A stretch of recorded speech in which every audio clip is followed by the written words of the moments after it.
জাহান্নামের আগুনে জ্বলতে জ্বলতে যখন চামড়াগুলো গোশতগুলো ঝলসে যাবে, রব্বুল আলামিন নতুন করে চামড়ার গোশত গায়ের মধ্যে ফিট করে দিবে।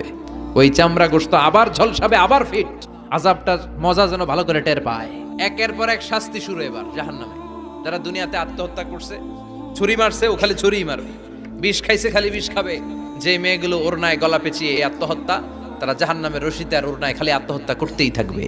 যারা স্মার্টফোনের ভিতরে ইন্ডিয়ান নায়িকাদের কোমর দোলানো ডান্স দেখেছে, অশ্লীল ভিডিও দেখেছে, জাহান্নামের গরম শিক চোখের ভেতরে ঢুকিয়ে দেওয়া হবে। যারা মিথ্যা বলতো, ওদেরকে এক লাইন জাহান্নামের ছুরি দিয়ে কুচি কুচি করে জিহ্বাটা কাটা হবে। অন্যের জমি মেরে খেয়েছে এরকম ডাকাই তাছাড়া নাই, 7 জমিন ওর কাঁধে তুলে দেওয়া হবে। এবার কারে কর গিবত করে চগল খড়ি আছে না নাই, তাদেরকে আল্লাহ জাহান্নামের তামা দিয়ে নখ বানায় দিবে, আগুন ঝরবে ওটা থেকে। নিজেরা নিজের গালের গোশত আর বুকের গোশত টেনে কুড়ে কুড়ে খাবে। ওদের ব্যথার চিৎকারে পুরো জাহান্নামটা থারথার করে কাঁপবে। যারা যাকাত দেয় নাই,